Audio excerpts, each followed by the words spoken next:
Good morning students. Last લેક્ચરમાં આપણે પ્રોટિસ્ટાના જુદા જુદા ભાગો વિશે સમજ્યા હતા. હવે આગળ આપણે ફૂગ સૃષ્ટિ વિશે વાત કરીએ.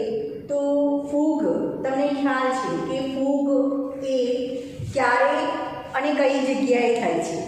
મોટાભાગે ફૂગ છે એ ભેજવાળી જગ્યાએ વધુ પ્રમાણમાં જોવા મળે છે. જ્યાં વાતાવરણ હૂંફાળું હોય અને ભેજવાળી જગ્યા હોય એવી જગ્યાએ વધુ પ્રમાણમાં જોવા મળે છે. તો આપણે આ ચેપ્ટરમાં ફૂગ સૃષ્ટિ વિશે સમજવાનું છે. પહેલાં આપણે મોનેરા સૃષ્ટિ વિશે શીખ્યા, એમાં આર્કી બેક્ટેરિયા અને યુ બેક્ટેરિયાની વાત કરી. ત્યાર પછી પ્રોટિસ્ટાના આપણે જુદા જુદા ભાગો શીખ્યા, જેમ કે ક્રાઇસોફાઇટ્સ, ડાયનોફ્લેજેલોઇડ્સ, યુગ્લિનોઇડ્સ, બરાબર, એવા જુદા જુદા ભાગો વિશે શીખ્યા. પ્રજીવો, સ્લાઇમ હોલ્સ, પછી પ્રજીવો, એના વિશે આપણે પ્રોટિસ્ટન્સ એટલે કે પ્રજીવો, એ બધા ભાગો વિશે સમજ્યા. હવે આપણે ફૂગની વાત કરીએ તો ફૂગ એ મોટાભાગે વિષમપોષી સજીવો છે. વિષમપોષી સજીવો એટલે કે એ પોતે પોતાના જાતે ખોરાક બનાવતી નથી, પણ એ પરોપજીવી તરીકે અથવા તો મૃતોપજીવી તરીકે પોષક દ્રવ્ય પ્રાપ્ત કરે છે. કોઈ સજીવોમાંથી પોષક દ્રવ્ય મેળવે તો એને પરોપજીવી કહેવાય, અને કોઈ મૃત કાર્બનિક પદાર્થોમાંથી જો પોષક દ્રવ્યો પ્રાપ્ત કરે તો એને મૃતોપજીવી પોષણ પદ્ધતિ કહેવાય. ટૂંકમાં ફૂગ છે એ વિષમપોષી સજીવો છે. એને પોતાના પોષણ માટે બીજા સજીવો પર આધાર રાખવો પડે છે.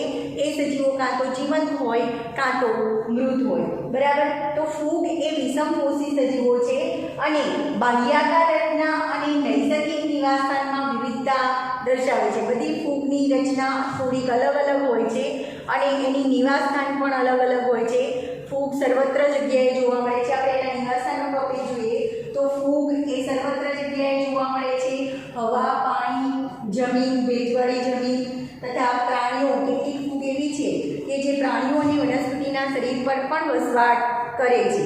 તો ફૂગનું નિવાસસ્થાન સર્વત્ર જગ્યાએ જોવા મળે છે. હવા, પાણી, ભેજ વાળી જમીન એટલે કે જમીન ઉપર, અને કેટલાક પ્રાણીઓ અને વનસ્પતિ પર પણ જોવા મળે છે. એટલે ખાસ કરીને ભેજવાળી અને હૂંફાળી જગ્યા હોય ત્યાં વધુ પ્રમાણમાં જોવા મળે છે. તમે જોજો ચોમાસામાં ભેજવાળું વાતાવરણ હોય છે, તો હૂંફાળું અને ભેજવાળું વાતાવરણ હોય ત્યાં ફૂગ વધુ પ્રમાણમાં જોવા મળે છે. ચોમાસામાં તમે જુઓ તો ચામડાના ચંપલ હોય, ચામડાની કોઈ વસ્તુ હોય, રોટલી ઉપર સફેદ તાંતણા જેવી કે કાળી તાંતણા જેવી ફૂગ જેવી રચના જોવા મળે છે. અથાણા ઉપર ફૂગ જેવી રચના જોવા મળે છે. બ્રેડ જો વાસી હોય અને એને ભેજ લાગી ગયો હોય તો એના ઉપર પણ ફૂગ થાય છે, બરાબર. ટૂંકમાં ફૂગ તમે જોયેલી છે.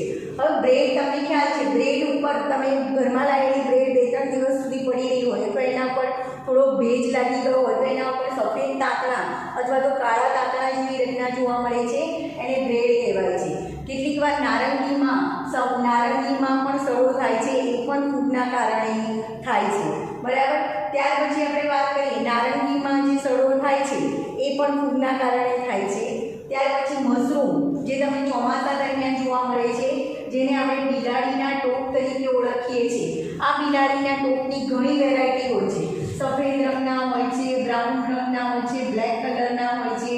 તમે જુઓ તો એની રચના આ પ્રકારની હોય છે. તમે અત્યારે ચોમાસું છે તો તમને ખ્યાલ આવશે, તમે આજુબાજુ જોજો એની રચના, તમને બધી જગ્યાએ એની રચના જોવા મળશે. ખાસ કરીને જ્યાં ઝાડ હોય એની આજુબાજુ જમીન ઉપર આવી વિવિધ પ્રકારની ફૂગ ઊભી નીકળી હોય છે, જેને મશરૂમ અથવા તો બિલાડીના ટોપ તરીકે ઓળખવામાં આવે છે. તો આ પણ એક પ્રકારની ફૂગ જ છે.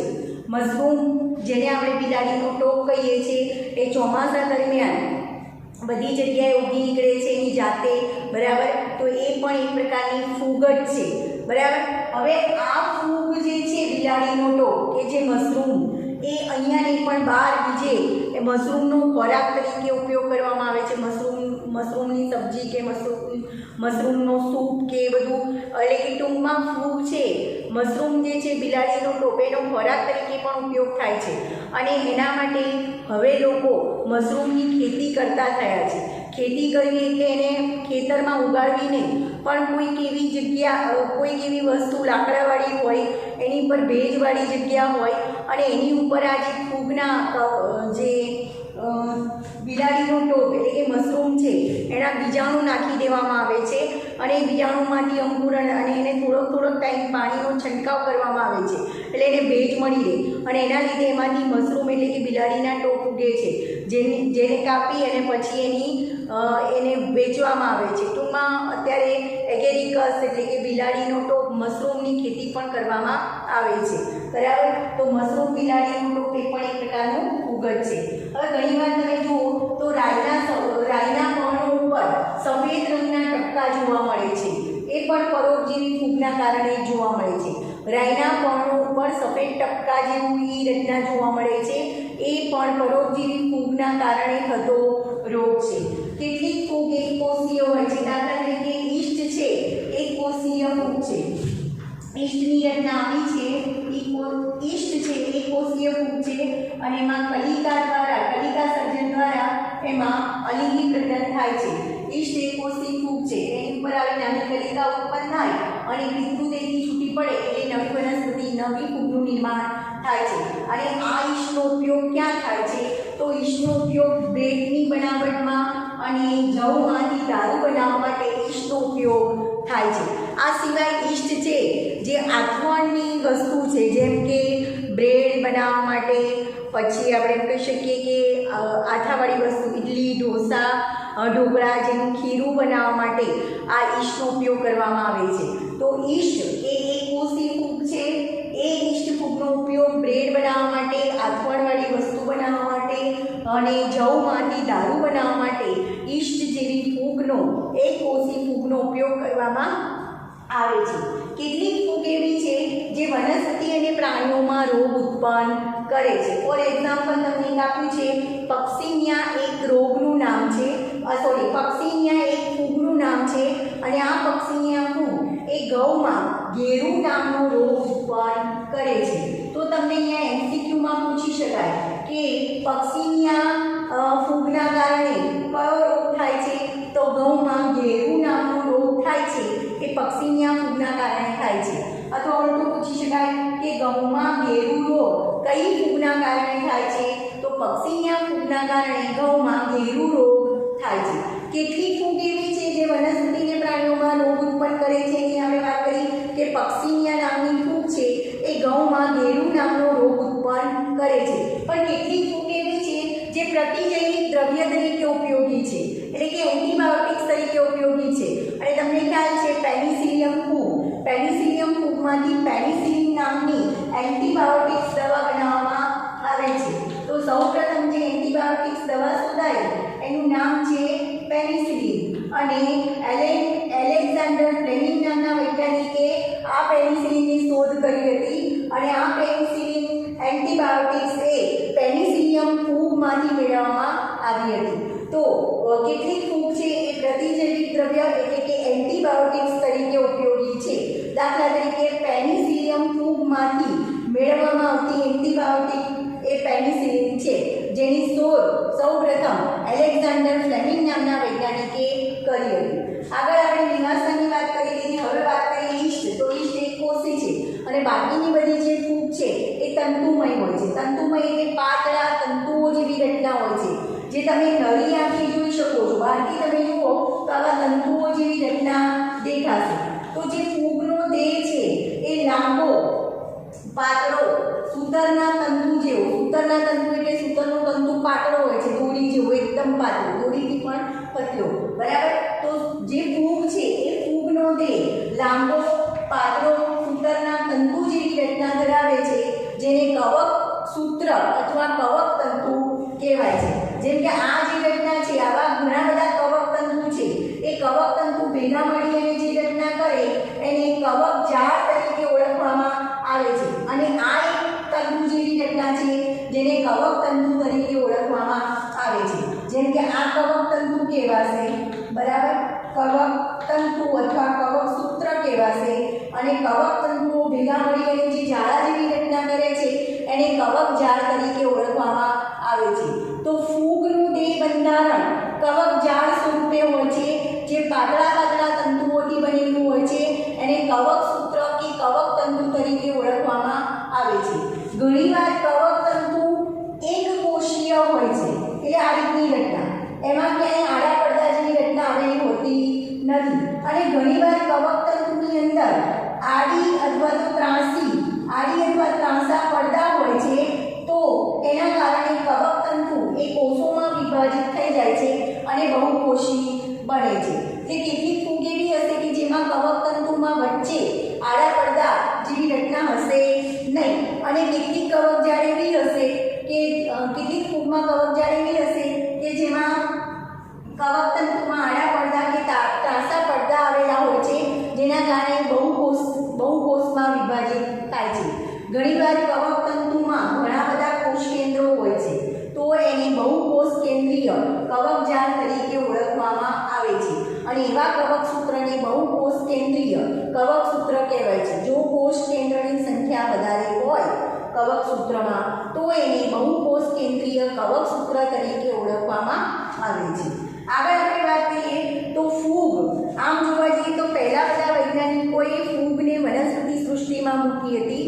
તો એનું કારણ શું હતું? આઇકલર નામના વૈજ્ઞાનિક છે, તો આઇકલરે ફૂગને વનસ્પતિ સૃષ્ટિમાં મૂકી હતી. તો એ માટેનું રીઝન આપણે આગળ જ શીખી ગયા કે ફૂગમાં હરિતદ્રવ્ય તો નથી, છતાં પણ કેમ એને વનસ્પતિ સૃષ્ટિમાં મૂકી હતી આગળના વૈજ્ઞાનિકોએ?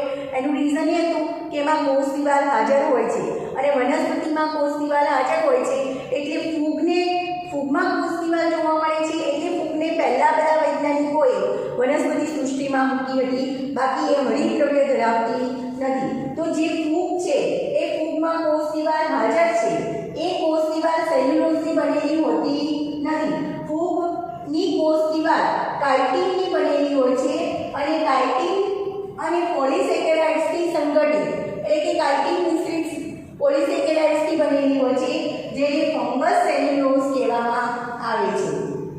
તો યાદ રાખજો, આપણે એવું સૂત્રમાં પૂછી શકાય તમને કે ફૂગની કોષ દિવાલ શેની બનેલી છે? તો કાઇટિન અને પોલિસેકેરાઇડ્સથી બનેલી છે, જેને ફંગસ સેલ્યુલોઝ તરીકે ઓળખવામાં આવે છે. ઘણી જગ્યાએ એવો પણ ક્વેશ્ચન પૂછાય છે કે ફૂગની કોષ દિવાલ શેની બનેલી છે? કાઇટિન કે કાઇટિન મિશ્રિત સેલ્યુલોઝ?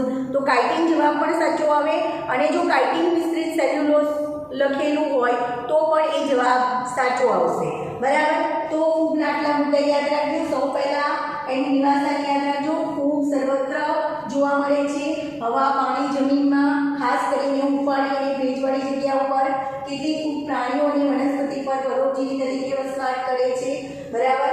મોટા ભાગે ફૂગ વિષમપોષી છે. વિષમપોષી એટલે બીજા સજીવોમાંથી એ પોષણ મેળવે છે, કાં તો સજીવમાંથી કાં તો મૃતોપજીવી સજીવમાંથી. બરાબર? ફૂગ છે એ બાહ્યાકાર રચનાની દ્રષ્ટિએ અને એની નિવાસસ્થાનની નૈસર્ગિક નિવાસસ્થાન એટલે કે કુદરતી નિવાસસ્થાનની બાબતમાં વૈવિધ્ય ધરાવે છે, અને ઘણા બધા પ્રકારની ફૂગ જોવા મળે છે. તમે જુઓ તો બ્રેડ ઉપર જે સફેદ તાતણા જેવી રચના જોવા મળે છે, એ પણ ફૂગ છે. નારંગીમાં જે સડો થાય છે એને પણ ફૂગ કહેવામાં આવે છે.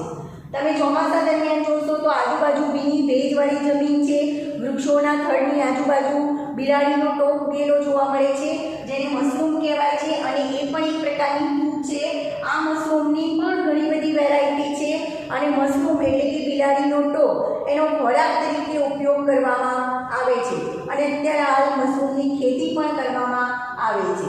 આગળ રાઈના પર્ણોમાં કેટલીક વાર સફેદ ડાઘા જેવી રચના, સફેદ ટપકા જેવી રચના જોવા મળે છે, એ પણ પરોપજીવી ફૂગના કારણે જોવા મળે છે. કેટલીક ફૂગ એક કોષીય છે, જેમ કે ઈસ્ટ જેવી ફૂગ છે એક કોષીય છે, અને એની ઉપયોગિતા એ છે, ઈસ્ટ એ બ્રેડ, પાઉં એની બનાવટમાં ઉપયોગમાં લેવાય છે.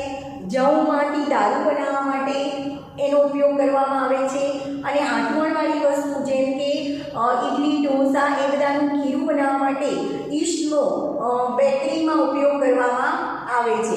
કેક બનાવવા માટે પણ એનો ઉપયોગ કરવામાં આવે છે. આગળ કેટલીક ફૂગ એવી છે કે જે વનસ્પતિ અને પ્રાણીઓમાં રોગ ઉત્પન્ન કરે છે. તો એવી એક ફૂગનું નામ તમારે યાદ રાખવાનું છે, એનું નામ છે પક્સિનિયા. તો પક્સિનિયા નામની ફૂગ છે એ ઘઉંમાં ઘેરું નામનો રોગ ઉત્પન્ન કરે છે. તો આ તમને એમસીક્યુમાં પૂછી શકાય કે ઘઉંમાં ઘેરું રોગ ઉત્પન્ન કરતી ફૂગ કઈ છે? તો પક્સિનિયા. કેટલીક ફૂગ એવી છે કે જેમાંથી પ્રતિજૈવિક દ્રવ્ય મળે છે, એન્ટીબાયોટિક્સ બને છે. તો એવી ફૂગનું નામ છે પેનિસિલિયમ. પેનિસિલિયમ ફૂગમાંથી સૌપ્રથમ એન્ટીબાયોટિક્સ મેળવવામાં આવી જે એન્ટીબાયોટિક્સને પેનિસિલિન તરીકે ઓળખવામાં આવે છે અને એલેક્ઝાન્ડર ફ્લેમિંગ નામના વૈજ્ઞાનિકે સૌપ્રથમ પેનિસિલિનની શોધ કરી હતી. ત્યાર પછી આપણે વાત કરીએ તો ઈસ્ટ એક કોષી છે, પણ બાકીની બધી જે ફૂગ છે એ તંતુમય હોય છે, બરાબર. અને તંતુમય ફૂગ એટલે શું? તો આવા ફૂગનો જે દેહ છે એ પાતળા સૂતરના તંતુ જેવી એટલે કે દોરી કરતાં પણ પાતળા તંતુ જેવી રચના ધરાવે છે. એ તંતુને કવક તંતુ અથવા કવક સૂત્ર કહેવાય છે અને કવક તંતુ ભેગા મળીને જે જાળા જેવી રચના કરે છે જેને કવક જાળ તરીકે ઓળખવામાં આવે છે. ઘણીવાર કવક તંતુઓમાં ઘણા બધા કોષ કેન્દ્ર જોવા મળે છે, તો એવા કવક તંતુ અથવા કવક સૂત્રને બહુકોષ કેન્દ્રીય કહેવાય છે. ઘણીવાર કવક તંતુ અથવા કવક સૂત્ર એક કોષીય હોય છે, મતલબ કે એની અંદર આડા પડદા જેવી રચના આવેલી હોતી નથી, એટલે કે કવક સૂત્ર કે કવક તંતુ પડદા વિહીન હોય છે. અને ઘણીવાર કવક તંતુ કે કવક સૂત્રમાં આડા અથવા ત્રાંસા પડદા આવેલા હોય છે, બરાબર. એટલે એ પડદા યુક્ત કહેવાય. ટૂંકમાં કવક સૂત્રો ભેગા મળી અને કવક ઝાડની રચના કરે છે. તો ફૂગનો જે દેહ છે એ કવક ઝાડ સ્વરૂપે કવક તંતુ કે કવક સૂત્ર સ્વરૂપે આવેલો હોય છે.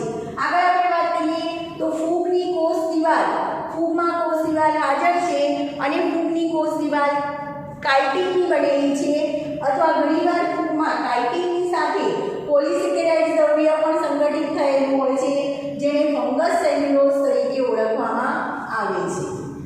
ફૂગ સૃષ્ટિમાં આગળ આપણે ફૂગની દેહજાળ, એનું નિવાસસ્થાન, એની ઉપયોગિતા અને એની વાત કરી. આગળ આપણે વાત કરીએ ફૂગની પોષણ પદ્ધતિ. તો આગળ આપણે વાત કરી કે ફૂગ એ વિષમપોષી પ્રકારની છે. કોઈ પણ ફૂગ હોય, વૈવિધ્ય ધરાવતી ફૂગ જોવા મળે છે, કોઈ પણ ફૂગ હોય એ ફૂગ વિષમપોષી છે. વિષમપોષી મતલબ શું? કે પોતે હરિતદ્રવ્ય ધરાવતી નથી અને પોષણ માટે બીજા સજીવ પર આધાર રાખે છે. તો મોટા ભાગની બધી જ ફૂગ એ વિષમપોષી ફૂગ છે. આ વિષમપોષી ફૂગ એ બે પ્રકારે પોષણ મેળવે છે: મૃતોપજીવી પ્રકારની પોષણ પદ્ધતિ અને પરોપજીવી પ્રકારની પોષણ પદ્ધતિ. તો મૃતોપજીવી પોષણ પદ્ધતિ કોને કહેવાય? કેટલીક ફૂગ છે એ મૃતોપજીવી પોષણ પદ્ધતિ દર્શાવે છે. મૃતોપજીવી પોષણ પદ્ધતિ એટલે કે મૃત આધારકમાંથી દ્રાવ્ય કાર્બનિક પદાર્થોનું શોષણ કરે છે. એટલે કે મૃત પદાર્થો છે એ મૃત પદાર્થો, સડી ગયેલી વનસ્પતિની ડાળીઓ કે એ બધા જે મૃત કાર્બનિક પદાર્થો છે એ મૃત કાર્બનિક દ્રવ્યો અથવા પદાર્થોમાંથી દ્રાવ્ય પદાર્થોનું શોષણ કરી અને પોષણ પ્રાપ્ત કરે તો એવા પોષણને મૃતોપજીવી પોષણ કહેવાય. અને મૃતોપજીવી પોષણ પદ્ધતિ ધરાવતી ફૂગને મૃતોપજીવી ફૂગ તરીકે ઓળખવામાં આવે છે. બીજી પોષણ પદ્ધતિ છે પરોપજીવી. પરોપજીવી પોષણ પદ્ધતિના આધારે ફૂગનો પ્રકાર છે પરોપજીવી પ્રકારની ફૂગ. તો આવી પરોપજીવી પોષણ પદ્ધતિમાં ફૂગ એ જીવંત વનસ્પતિ કે પ્રાણી એના ઉપર પોષણ માટે આધાર રાખે છે. તો પોષણ પદ્ધતિના આધારે ફૂગના પ્રકાર પડેલા છે. જો ફૂગ મૃતોપજીવી પ્રકારની પોષણ પદ્ધતિ ધરાવતી હોય તો એને મૃતોપજીવી ફૂગ કહેવાય. અને જો ફૂગ જીવંત સજીવમાંથી, વનસ્પતિ કે પ્રાણીમાંથી પોષણ માટે આધાર રાખતી હોય તો એને પરોપજીવી ફૂગ તરીકે ઓળખવામાં આવે છે. કેટલીક ફૂગ એ સહજીવી તરીકે જીવન ગુજારે છે. હવે સહજીવી એટલે શું તમને ખ્યાલ છે કે કોઈ બે સજીવો જ્યારે સાથે વસવાટ કરતા હોય અને બંને સજીવોને સાથે રહેવાથી બંનેને ફાયદો થતો હોય તો એને સહજીવન પ્રકારનો સંબંધ કહેવાય. તો કેટલીક ફૂગ છે એ સહજીવન ગુજારે છે. દાખલા તરીકે લાઇકેન્સ એ સહજીવી જીવનનું ઉદાહરણ છે. લાઇકેન્સમાં લીલ અને ફૂગ એ સાથે સાથે વસવાટ કરે છે. એટલે લાઇકેન્સ એ લીલ અને ફૂગનું સહજીવન છે, જેમાં લીલ એ હરિતદ્રવ્ય ધરાવે છે એટલે એ પોષક દ્રવ્ય પ્રકાશ વિશ્લેષણની ક્રિયા કરી અને પોતે ખોરાક બનાવે છે.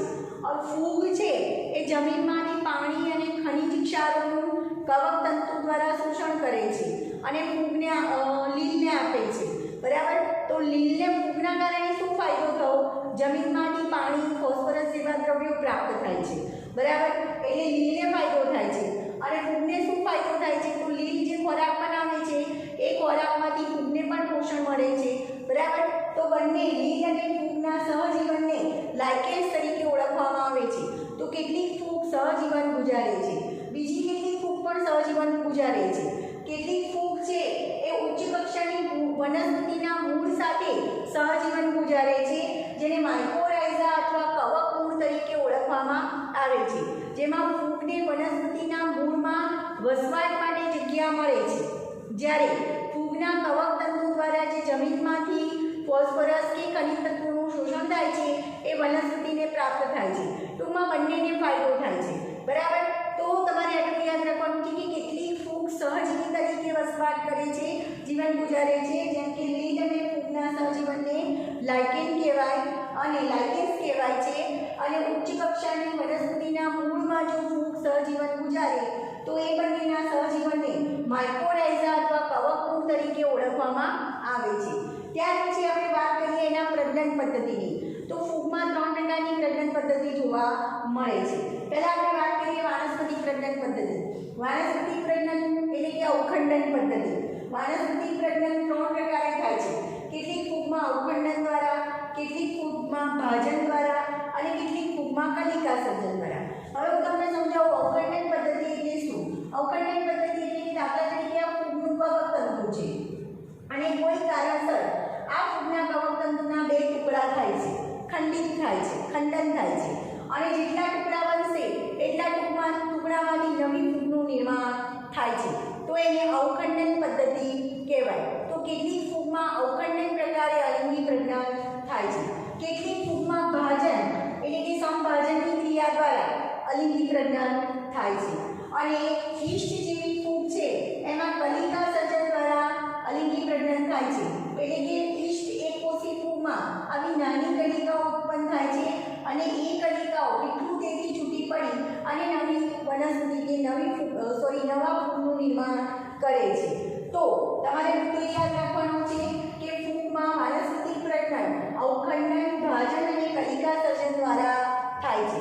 હવે આખું તમને અલગથી શોર્ટ નોટ તરીકે પૂછી શકાય કે ફૂગમાં પોષણ પદ્ધતિ સમજાવો, તો તમારે આટલા મુદ્દા લખવાના. અને તમને અલગ ક્વેશ્ચન પણ પૂછાય છે કે ફૂગમાં પ્રજનનના અલગ પ્રકારો સમજાવો અથવા ફૂગની પ્રજનન પદ્ધતિઓ સમજાવો. તો એની શરૂઆત થશે અહીંયાથી.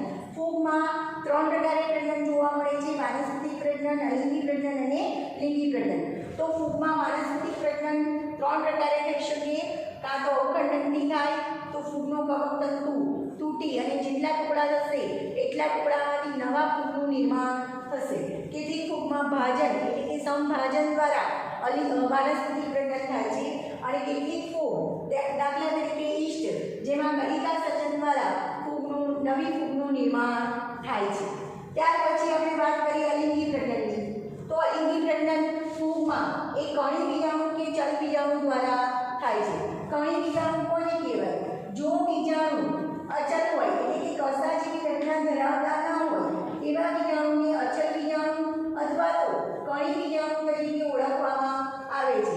જેમ કે આગળ આપણે પેનિસિલિયમની વાત કરી તો પેનિસિલિયમમાં આવી કણી બીજાણુ ધારી દર જેવી રચના આવેલી હોય છે અને એમાં ગોળ આવી રચના ઉત્પન્ન થાય છે, જેમાં કશા જેવી કે પક્ષ્મ જેવી રચના આવેલી હોતી નથી. તો આવા જે ગોળ રચના જોવા મળે છે એને કણી બીજાણુ કે અચલ બીજાણુ કહેવાય છે અને પવન દ્વારા એનું વિકિરણ થઈ અને એ બીજાણુમાંથી નવી વનસ્પતિ એટલે કે નવા ફૂગનું નિર્માણ થાય છે.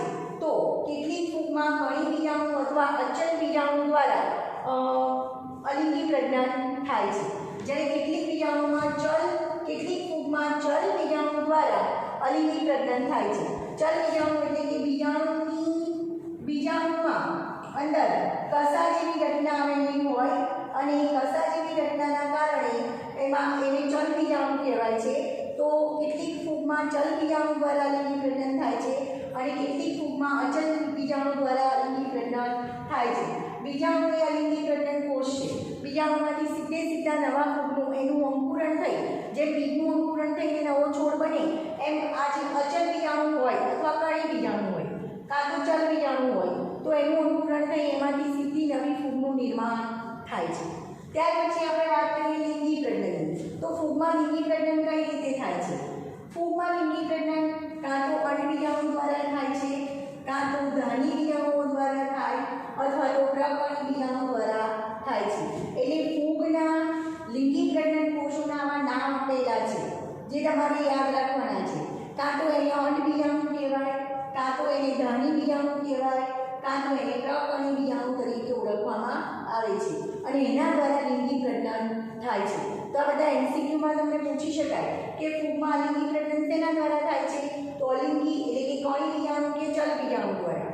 પછી ફૂગમાં વાનસ્પતિક પ્રજનન કઈ રીતે થાય છે? તો અભિન્ન વિભાજન કે કલિકા સર્જન દ્વારા. ફૂગમાં લિંગી પ્રજનન કઈ રીતે થાય છે? અંડબીજાણુ, ધાની બીજાણુ અને પ્રકર્ણી બીજાણુ દ્વારા એમાં લિંગી પ્રજનન જોવા મળે છે.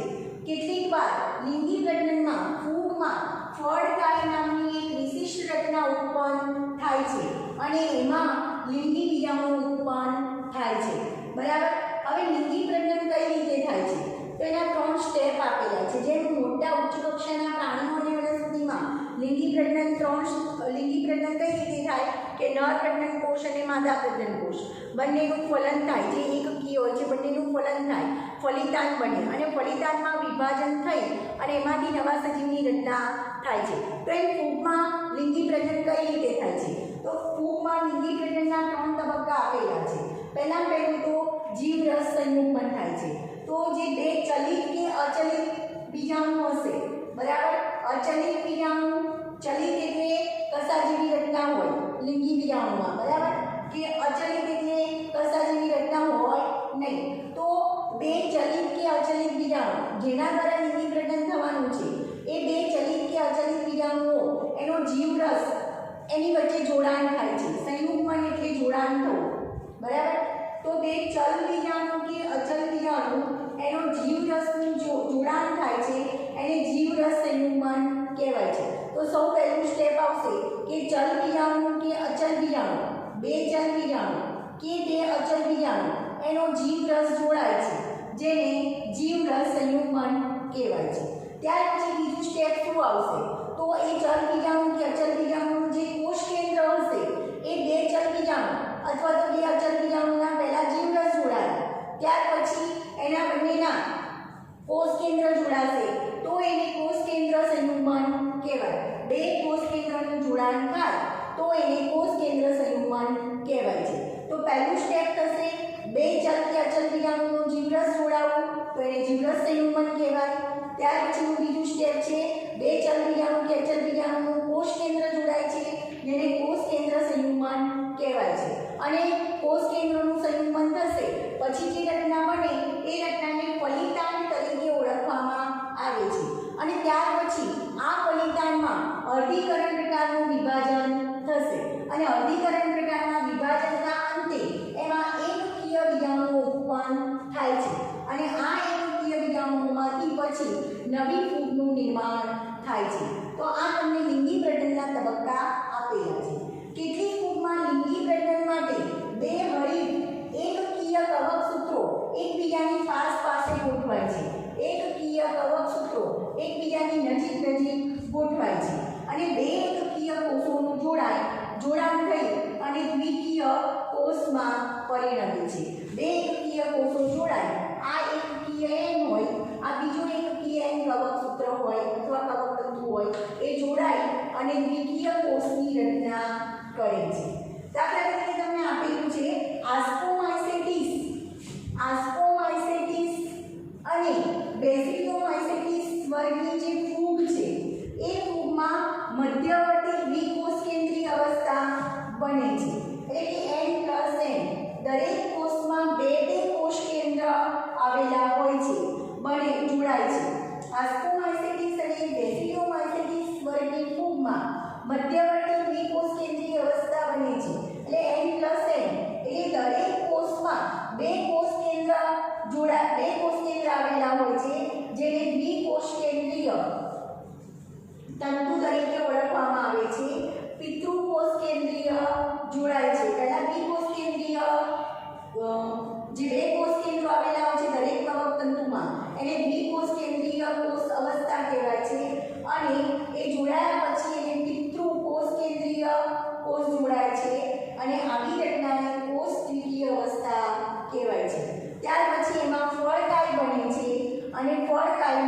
અર્ધીકરણ થઈ અને એકકીય વિજાણુની રચના થાય છે.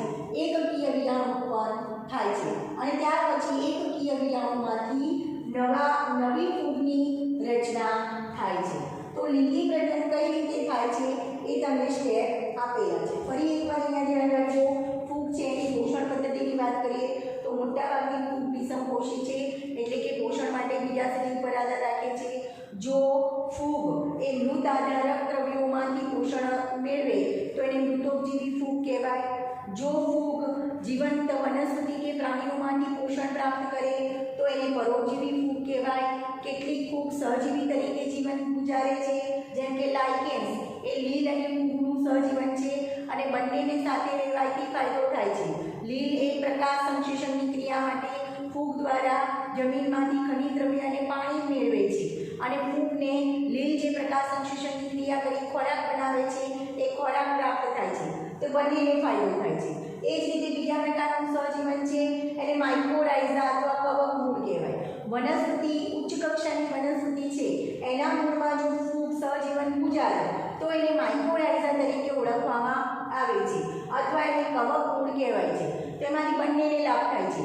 ફૂગને મૂળમાં રહેવા માટે જગ્યા મળે છે, જ્યારે વનસ્પતિના મૂળને ફૂગ દ્વારા જમીનમાંથી ખનિજ દ્રવ્યોનું ફૂગ શોષણ કરે છે અને ખનિજ દ્રવ્યો વનસ્પતિને પ્રાપ્ત થાય છે. ટૂંકમાં બંનેને ફાયદો થાય છે.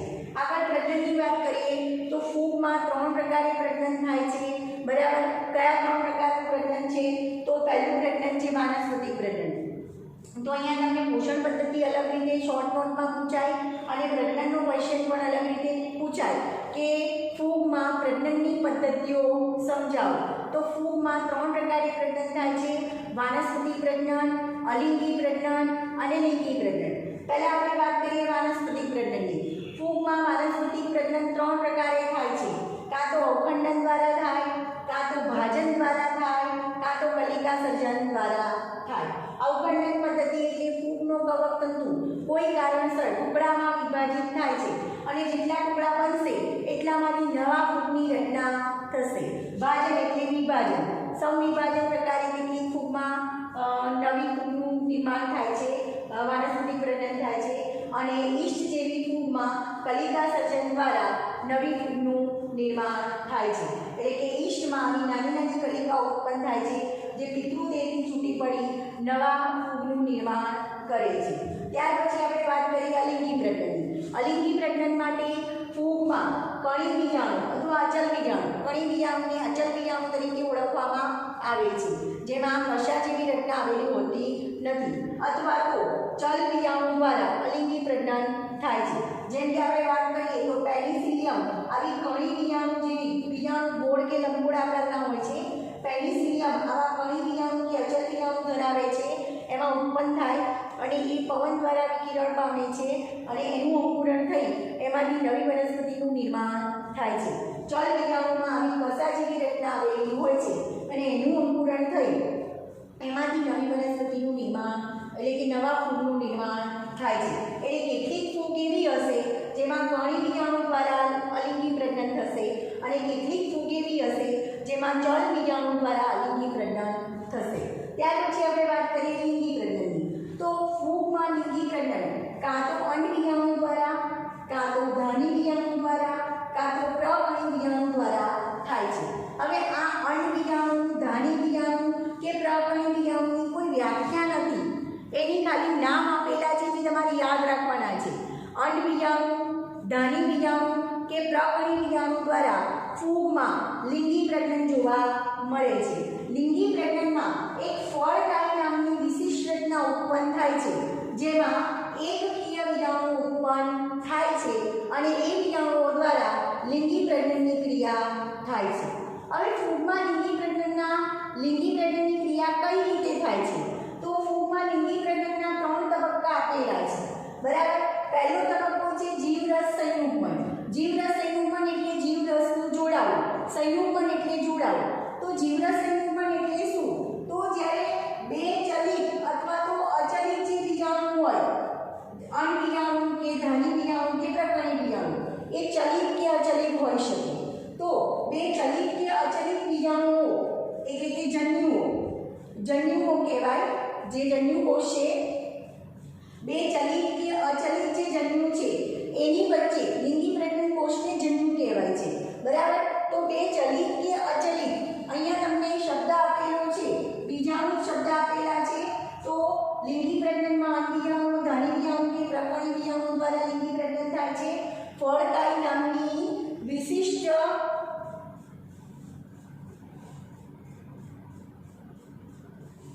લિંગી પ્રજનન અંડીયાણુ, ધાનીડિયાણુ તથા પ્રકરણીડિયાણુ દ્વારા થાય છે અને એમાં ફળકાઈ નામની વિશિષ્ટ રચના ઉત્પન્ન કરે છે, એમાં બિયાણુ ઉત્પન્ન કરે છે.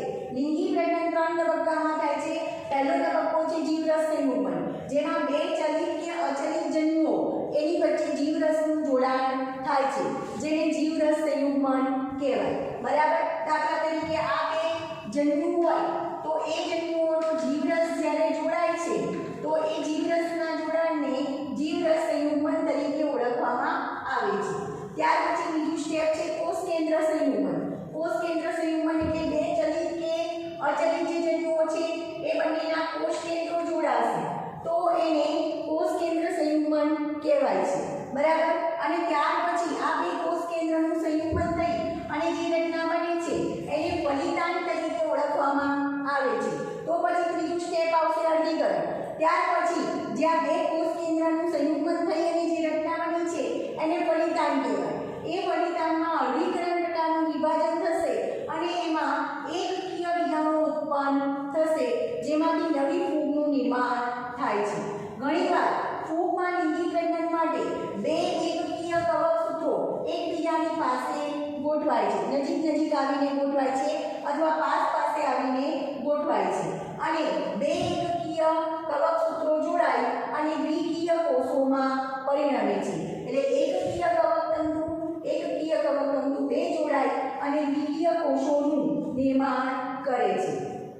હવે તમારે બીજું એક ઉદાહરણ તમારે યાદ રાખવાનું છે. આસ્કોમાઇસેટિસ અને બેસિડિયોમાઇસેટિસ નામની જે વર્ગની જે ફૂગ છે એ ફૂગમાં મધ્યવર્તી દ્વિકોષ કેન્દ્રીય અવસ્થા જોવા મળે છે.